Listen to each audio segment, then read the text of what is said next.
Hi guys, welcome back to drama hubs. നമ്മൾ ഇന്ന് കാണാൻ പോകുന്നത് ഒരു കൊറിയൻ ഡ്രാമയാണ്.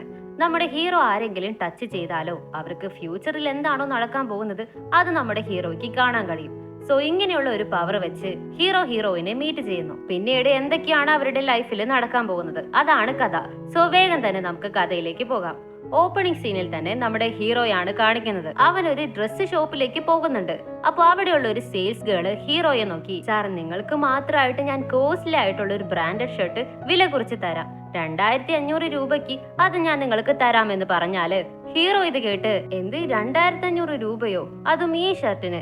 ഇതേപോലുള്ളത് സ്ട്രീറ്റ് ബസാറിൽ നിന്ന് വാങ്ങാൻ കിട്ടും, 1000 രൂപയ്ക്ക് എനിക്കിത് തന്നാല് ഞാൻ ഇത് വാങ്ങാമെന്ന് പറയുവാണ്. സാർ സത്യമായും ഈ ഷർട്ട് കോസ്റ്റ്ലി ആണ്, നിങ്ങൾക്കായതുകൊണ്ട് വേണമെങ്കിൽ ഞാൻ ഇത് 2000 രൂപയ്ക്ക് തരാം, ഇതിലും കുറച്ച് കുറയ്ക്കാനായിട്ട് പറ്റില്ല, ഇത് ലിമിറ്റഡ് എഡിഷൻ ആണ്, ഇതേപോലുള്ളത് നിങ്ങൾക്ക് വേറെ എവിടെയും വാങ്ങാൻ കിട്ടില്ലെന്ന് പറയുവാണ്. ഹീറോ ഇത് കേട്ട്, ഓഹോ അങ്ങനെയാണോ എന്ന് ചോദിച്ചിട്ട് ആ പെണ്ണിന്റെ കവിളിൽ കൈ വെക്കുന്നുണ്ട്. അപ്പൊ നമ്മുടെ ഹീറോയ്ക്ക് ഫ്യൂച്ചറിൽ നടക്കാൻ പോകുന്നത് കാണുന്നുണ്ട്. ഉടനെ അവൻ, ചുമ്മാ അഭിനയിക്കല്ലേ, ഇതേപോലുള്ള നിറയെ ഷർട്ടുകള് നിങ്ങൾ അകത്തും എടുത്ത് വെച്ചിട്ടില്ലേ, ഞാനിത് വാങ്ങിക്കൊണ്ട് പോയതിനു ശേഷം അവിടെയുള്ള ഷർട്ട് നിങ്ങൾ പിന്നെയും ഇവിടെ കൊണ്ടുവന്ന് വെക്കാനല്ലേ പോകുന്നേ, സോ മര്യാദയ്ക്ക് ഉടായി പിറക്കാതെ പറഞ്ഞതിലും കുറച്ച് വിലക്ക് എനിക്കിത് നീ തരണമെന്ന് പറയാണ്. സെയിൽസ് ഗേൾ ഇത് കേട്ട് ഷോക്കായി, ഇയാൾക്ക് ഇത് എങ്ങനെ അറിയാമെന്ന് ചിന്തിച്ചിട്ട് 1000 രൂപയ്ക്ക് ഷർട്ട് കൊടുക്കാമെന്ന് സമ്മതിക്കുന്നുണ്ട്. അപ്പോ ഹീറോ ഷർട്ടൊക്കെ വാങ്ങി പോകാൻ നേരം, ശരി ശരി നോക്കിക്കോ, ജോലിയൊക്കെ ചെയ്യുമ്പോ കൈയൊക്കെ ശ്രദ്ധിക്കണേ എന്ന് പറഞ്ഞിട്ട് പോകുവാണ്. ഹീറോ അവിടെ നിന്ന് പോയതിനു ശേഷം ആ സെയിൽസ് ഗേൾ പെണ്ണ് ഉള്ളിലിരിക്കുന്ന ഷർട്ടുകളെല്ലാം പിന്നെയും പുറത്ത് കൊണ്ടുവരാനായിട്ട് എടുക്കാനായിട്ട് നോക്കുമ്പോൾ അവളുടെ കൈ എങ്ങനെയോ മുറിയുന്നുണ്ട്. അതേസമയം ഇവിടെ ഹീറോ അത് സെൻസ് ചെയ്തിട്ട്, അതല്ലേ ഞാൻ പറഞ്ഞത്, കൈ നോക്കിക്കൊള്ളണമെന്ന് പറഞ്ഞിട്ട് ചിരിച്ചിട്ട് നടന്നു പോകുവാണ്. കട്ട് ചെയ്താല് നെക്സ്റ്റ് ഡേ ഹീറോ ഇതേപോലെ സ്ട്രീറ്റിലൂടെ നടന്നു പോകുമ്പോ ഒരു കടയില് ഭംഗിയുള്ള ഒരു വൈറ്റ് കളർ ഡ്രസ്സ് ഡിസ്പ്ലേ വെച്ചിരിക്കുന്നുണ്ട്. അത് കണ്ടതും ഈ ഭംഗിയുള്ള ഡ്രസ്സ് ഏത് സുന്ദരിയാണാവോ ധരിക്കാൻ പോകുന്നതെന്ന് ചിന്തിച്ചിട്ട് നോക്കി നിൽക്കുമ്പോ ഒരു സുന്ദരിയായ പെൺകുട്ടി വന്ന് ആ ഡ്രസ്സ് എടുത്ത് ട്രൈ ചെയ്ത് നോക്കുന്നുണ്ട്. നോക്കിയാല് അതാണ് നമ്മുടെ ഹീറോയിൻ. അവൻ ഹീറോയിനെ നോക്കിക്കൊണ്ടേ, ശരിക്കും ഒരു മാലാക തന്നെ, എന്ത് ഭംഗിയാണെന്ന് പറഞ്ഞിട്ട് അവൻ ചിരിച്ചിട്ട് അവിടെ നിന്ന് നടന്നു പോകുന്നുണ്ട്. നെക്സ്റ്റ് ഇപ്പോ നമ്മുടെ ഹീറോ അവന്റെ ഫ്രണ്ടിനെ കാണാൻ വേണ്ടിയാണ് വന്നിരിക്കുന്നത്. ഇവര് രണ്ടുപേരും എന്താ ചെയ്തുകൊണ്ടിരിക്കുന്നതെന്ന് നോക്കിയാല് ആക്ച്വലി ഹീറോയ്ക്ക് ഫ്യൂച്ചർ കാണാൻ പറ്റുന്ന പവർ ഉണ്ടല്ലോ, അതെന്തിനാ വെറുതെ ഇങ്ങനെ പാഴാക്കി കളയുന്നേ. അതുകൊണ്ട് ഇവന്മാര് രണ്ടുപേരും തന്നെ ഒരു ജോലിച്ച് നോക്കുന്ന പോലെയൊക്കെ സെറ്റപ്പ് ഒക്കെ റെഡിയാക്കി നിറയെ പേർക്ക് ഫ്യൂച്ചറിൽ നടക്കാൻ പോകുന്ന കാര്യങ്ങളൊക്കെ നോക്കി പറഞ്ഞു കൊടുത്തോണ്ടിരിക്കുവാണ്. അതേപോലെ നിറയെ കസ്റ്റമേഴ്സും അവരുടെ അടുത്തേക്ക് വരുന്നുണ്ട്. അങ്ങനെ ഹീറോ അവിടേക്ക് വരുമ്പോ ഫ്രണ്ട് പറയും, ബ്രോ ഒരു പെൺകുട്ടി നിന്നെ കാണാൻ കുറെ നേരമായിട്ട് വന്നിരിക്കുവാണ്, നീ ചെന്ന് എന്താണെന്ന് നോക്കെന്ന് പറഞ്ഞാല് ഹീറോ നോക്കുമ്പോ ഒരു പെൺകുട്ടി അവിടെ വെയിറ്റ് ചെയ്തിരിക്കുന്നുണ്ട്. ഹീറോയും ആ പെൺകുട്ടിയുടെ അടുത്തേക്ക് വന്നിരിക്കുമ്പോ അവളാണെങ്കിൽ വലിയ എന്തോ കൺഫ്യൂഷനിലാണ് ഉള്ളത്. ഞാൻ വർക്ക് തുടരണോ വേണ്ടയോ എന്ന് എന്തോ ഒരു വലിയ കൺഫ്യൂഷനിലാണ് ഇരിക്കുന്നത്. അപ്പോ ഹീറോ വന്ന് ആ പെൺകുട്ടിയുടെ കയ്യിലേക്ക് ടച്ച് ചെയ്ത് നോക്കുമ്പോ ആ പെൺകുട്ടിക്ക് ഫ്യൂച്ചറിൽ എന്തോ നല്ല കാര്യം നടക്കാൻ പോകുന്ന പോലെ കാണുന്നുണ്ട്. സോ അതുകൊണ്ട് അവനും, നിങ്ങൾ ഒന്നും ആലോചിച്ച് കൺഫ്യൂസ്ഡ് ആകണ്ട, നിങ്ങളുടെ ജോലി നിങ്ങൾ വിട്ടേക്ക്, അതുകൊണ്ട് നിങ്ങൾക്ക് നല്ലതേ നടക്കുമെന്ന് പറഞ്ഞതും ശരി അവര് പറഞ്ഞതല്ലേ എന്ന് കരുതിയിട്ട് അവിടെ ഓക്കെ പറഞ്ഞിട്ട് പോകുന്നുണ്ട്. ഇപ്പോ ഹീറോ തിരികെ അവന്റെ ഫ്രണ്ടിന്റെ അടുത്തേക്ക് വന്നാല് ഫ്രണ്ട് എവിടേക്കോ വായും പൊളിച്ച് നോക്കിയിരിക്കുന്നുണ്ട്. നീ എന്താടാ നോക്കുന്നതെന്ന് ചോദിച്ച് നോക്കിയാല് അവിടെ വേറെ 2 പെൺകുട്ടികളും ജോലിച്ച് നോക്കാൻ വേണ്ടി വന്നിട്ടുണ്ട്. ഇവരുമുള്ള കാര്യം നിനക്ക് എന്നോട് നേരത്തെ പറയാറുന്നില്ലേടാ, ശരി എന്തിനാ ഇപ്പോ നീ അവരെ അങ്ങനെ നോക്കുന്നതെന്ന് ചോദിച്ചാല്, ബ്രോ അതില് നീ ഒരു പെൺകുട്ടിയെ കണ്ടോ, അവളെനിക്ക് ഒരുപാട് ഇഷ്ടായടാ, ചിറകില്ലാത്ത മാലാകെ പോലും ഉണ്ടെന്ന് പറഞ്ഞിട്ട് നോക്കിയാല് നമ്മുടെ ഹീറോ തിരിഞ്ഞു നോക്കുമ്പോ അത് വേറെ ആരുമല്ല, അവൻ ഇന്നലെ ഷോപ്പിൽ വെച്ച് കണ്ട അതേ പെൺകുട്ടി തന്നെയാണ്. നമ്മുടെ ഹീറോയിന്റെ ഫ്രണ്ട് ഉടനെ തന്നെ, ബ്രോ ചെല്ലടാ, പോയി അവർക്ക് എന്താ പ്രശ്നം എന്ന് അറിയില്ല, എന്നാലും ചെന്ന് നോക്കെന്ന് പറഞ്ഞിട്ട് അവനെ പറഞ്ഞയക്കുവാണ്. ഹീറോയും ശരിയെന്ന് പറഞ്ഞിട്ട് ഹീറോയിന്റെ അടുത്തേക്ക് വരുന്നുണ്ട്. ഹീറോയിന്റെ കൂടെ അവളുടെ ഒരു ഫ്രണ്ട്, ഒരു പെൺകുട്ടിയും കൂടി ഉണ്ടാകും. പക്ഷെ ഹീറോ അധികം സംസാരിക്കാതെ തന്നെ ഡയറക്റ്റ് ആയിട്ട് ഹീറോയിന്റെ കയ്യിലേക്ക് ടച്ച് ചെയ്താല് ഫ്യൂച്ചറിൽ നമ്മുടെ ഹീറോയിൻ മരിച്ചു പോകുന്ന പോലെ അവൻ കാണുന്നുണ്ട്.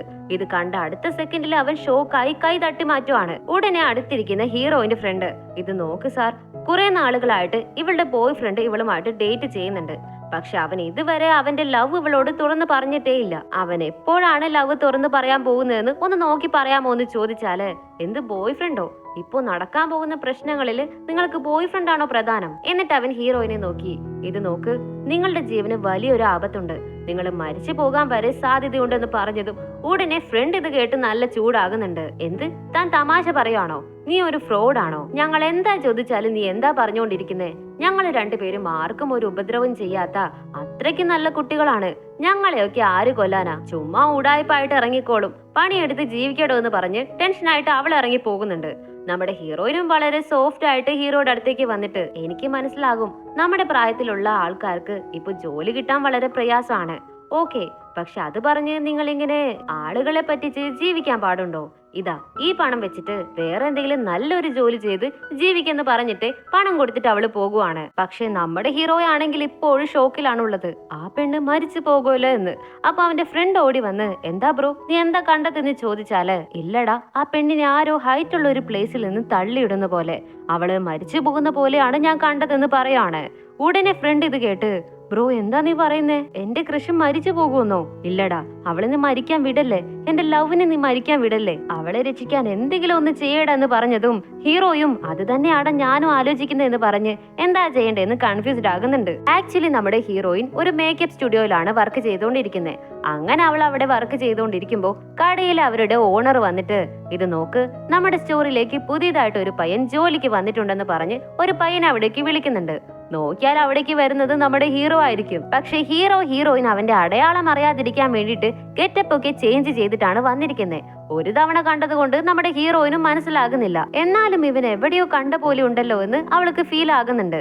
ആക്ച്വലി ഹീറോയിൻ വർക്ക് ചെയ്യുന്ന പ്ലേസ് കണ്ടുപിടിച്ച് അവൾക്കൊരു ആപത്തും വരാതിരിക്കാനായിട്ട് ഇവന്റെ ഫ്രണ്ടാണ് ഇങ്ങനെ ഒരു ഐഡിയ പറഞ്ഞു കൊടുത്തത്. ഇപ്പൊ അവൻ അതിങ്ങനെ ചിന്തിച്ചിട്ടേ, ഇതാണോടാ നീ പറഞ്ഞ നല്ല ഐഡിയ, എനിക്ക് ഇങ്ങനെ ഒരു പണി നീ തരണ്ടായിരുന്നു എന്ന് പറഞ്ഞിട്ട് വേറെ വഴിയില്ലാതെ അവൻ പണിയെടുക്കാനായിട്ട് തുടങ്ങുവാണ്. അങ്ങനെ അവൻ ക്ലീൻ ചെയ്തുകൊണ്ടിരിക്കുമ്പോഴാണ് അവൻ റിയലൈസ് ചെയ്യുന്നത്, അല്ല, നമ്മൾ ഇവിടേക്ക് എന്തിനാ വന്നത്? ഹീറോയിനെ രക്ഷിക്കാൻ വേണ്ടിയല്ലേ? അവളെ പിന്നെയും ചെന്ന് ടച്ച് ചെയ്താല് ഇനിയും അവളെ കുറിച്ച് നിറയെ ഇൻഫോർമേഷൻസ് കിട്ടും.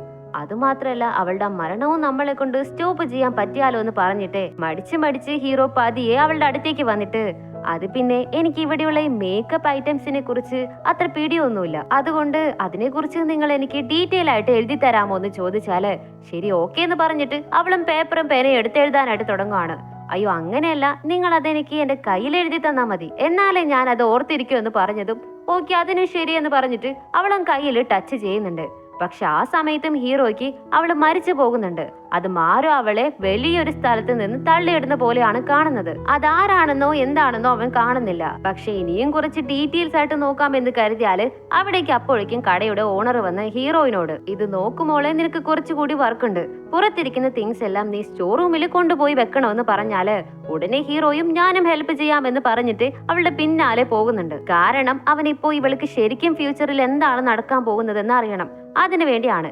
അങ്ങനെ അവൻ സ്റ്റോർ റൂമിൽ വന്ന് തിങ്സുകളൊക്കെ എടുത്തു വെക്കുമ്പോൾ എങ്ങനെയെങ്കിലും ഹീറോയിനെ നൈസായിട്ട് ടച്ച് ചെയ്യാനായിട്ട് അവൻ നോക്കുന്നുണ്ട്. പക്ഷെ അവന് പറ്റുന്നില്ല. ഹീറോയിൻ താഴെ ഇരിക്കുന്ന ബോക്സുകളൊക്കെ മുകളിലത്തെ റാക്കിൽ എടുത്തു വെക്കാനായിട്ട് നോക്കുമ്പോൾ ഹീറോയ്ക്ക് വേറെ വഴിയേ ഇല്ല. അവൻ അവളുടെ കാലിലെങ്കിലും ടച്ച് ചെയ്യാമെന്ന് കരുതിയിട്ട് ഫ്യൂച്ചർ എങ്ങനെയെങ്കിലും കണ്ടുപിടിക്കണമെന്ന് പറഞ്ഞിട്ടേ അവളെ തൊടാനായിട്ട് പതിയെ കൈകൾ കൊണ്ടുവരുമ്പോ ഹീറോയിൻ തിരിഞ്ഞ്, നീ എന്താണ് അവിടെ ചെയ്തുകൊണ്ടിരിക്കുന്നതെന്ന് ചോദിക്കുവാണ്. ഇവനും പെട്ടെന്ന് ഞെട്ടി എഴുന്നേറ്റ്, ഒന്നുമില്ലല്ലോ എന്ന് പറഞ്ഞിട്ട് ഒരു വിധത്തിലെ വർക്കൊക്കെ ചെയ്തിട്ട് അവിടെ നിന്ന് എസ്കേപ്പ് ആകുന്നുണ്ട്. അങ്ങനെ അന്നത്തെ വർക്കുകളൊക്കെ കഴിഞ്ഞ് ഹീറോ പുറത്തേക്ക് വരുമ്പോ ഹീറോനും അവന്റെ പിന്നാലെ വരുന്നുണ്ട്. അപ്പോ ഹീറോ അവളോട് ചോദിക്കും, നീ എന്തിനാ ഇങ്ങനെ വർക്ക് ചെയ്തുകൊണ്ടിരിക്കുന്നേ? നിനക്ക് അച്ഛനും അമ്മയും ഒന്നും ഇല്ലേ? അവരൊക്കെ എന്താ ചെയ്യുന്നതെന്ന് ചോദിച്ചാല് ഹീറോ പറയും, ഇല്ല, എനിക്ക് അച്ഛനും അമ്മയും ഇല്ല, ഇപ്പോ എനിക്ക് ആകെപ്പാടെ ഉള്ളത് എന്റെ ബോയ് ഫ്രണ്ട് മാത്രമാണ്. പക്ഷെ എന്നാലും അവൻ ഇത്ര നാളും എന്റെ ഒരു ഫ്രണ്ട് ആയിട്ടാണ് ബിഹേവ് ചെയ്യുന്നേ. ഡേറ്റ് ചെയ്യുന്നുണ്ടെങ്കിലും അവന്റെ ലവ് ഇതുവരെ എന്നോട് തുറന്നു പറഞ്ഞിട്ടില്ല, പ്രൊപ്പോസ് പോലും ചെയ്തിട്ടില്ല എന്ന് പറയാണ്. ഹീറോയിനും ഓ അങ്ങനെയാണെന്ന് ചോദിച്ചിട്ട് സംസാരിച്ചുകൊണ്ട് നടന്നു വരുമ്പോ അവിടേക്ക് കറക്റ്റ് ആയിട്ട് ഹീറോയിന്റെ ബോയ് ഫ്രണ്ട് വരുന്നുണ്ട്. സോ ഹീറോയിനും ശരി ഓക്കെ ഞാൻ പോകുവാണ്, നാളെ കാണാമെന്ന് പറഞ്ഞിട്ട് ബോയ് ഫ്രണ്ടിന്റെ കൂടെ പോകുന്നുണ്ട്. ഹീറോയും ഒരു ഡൗട്ടോട് കൂടി നോക്കിയിട്ട് അവിടെ നിന്ന് നടന്നു പോകുവാണ്. ഇതോടെയാണ് ഈ പാർട്ടിയോട് കഴിഞ്ഞിരിക്കുന്നത്. ന്യൂ ഡ്രാമ എല്ലാവർക്കും ഇഷ്ടമായെന്ന് കരുതുന്നു. ഇതൊരു മിനി ഡ്രാമ ആയതുകൊണ്ട് നമുക്ക് വേഗം തന്നെ ചെയ്തു തീർക്കാം. ഇനി ഈ ഡ്രാമ ഇഷ്ടമായില്ല, വേറെ ഡ്രാമ ചെയ്യണമെങ്കിൽ നമുക്ക് അതും ചെയ്യാം. സോ കമന്റിൽ പറയാനായിട്ട് മറക്കരുത്. അപ്പോൾ വീഡിയോ ഇഷ്ടമായെങ്കിൽ ലൈക്ക് ചെയ്യുക, ഷെയർ ചെയ്യുക. വീഡിയോ കുറിച്ചുള്ള അഭിപ്രായങ്ങളും കമന്റ് ചെയ്ത് പറയാനായിട്ട് മറക്കരുത്. നമ്മുടെ ഇൻസ്റ്റാഗ്രാമും മറ്റ് ചാനൽസും ഫോളോ ചെയ്യാത്തവരാണെങ്കിൽ അതും കൂടി ഒന്ന് ഫോളോ ചെയ്ത് നമ്മളെ സപ്പോർട്ട് ചെയ്യുക. പിന്നെ മല്ലു ഡ്രാമ ലവർ ചാനലിൽ നമ്മൾ ഒരു സി ഡ്രാമ സ്റ്റാർട്ട് ചെയ്തിട്ടുണ്ട്. ഓൺഗോയിങ് ആയിട്ട് പോയിക്കൊണ്ടിരിക്കുന്ന 2024 ഇറങ്ങിയിരിക്കുന്ന ഡ്രാമയാണ്. സോ അതും കൂടി കാണണം എന്നുള്ളവർക്ക് ഞാൻ ലിങ്ക് ഡിസ്ക്രിപ്ഷൻ ബോക്സിൽ കൊടുത്തിട്ടുണ്ട്. അതും കൂടി ഒന്ന് ചെക്ക് ചെയ്ത് നോക്കാം. സോ ഈ ഡ്രാമയുടെ മറ്റൊരു പാർട്ടുമായിട്ട് നമുക്ക് നാളെ തന്നെ കണ്ടുമുട്ടാം. അതുവരയ്ക്കും എല്ലാവർക്കും ബൈ.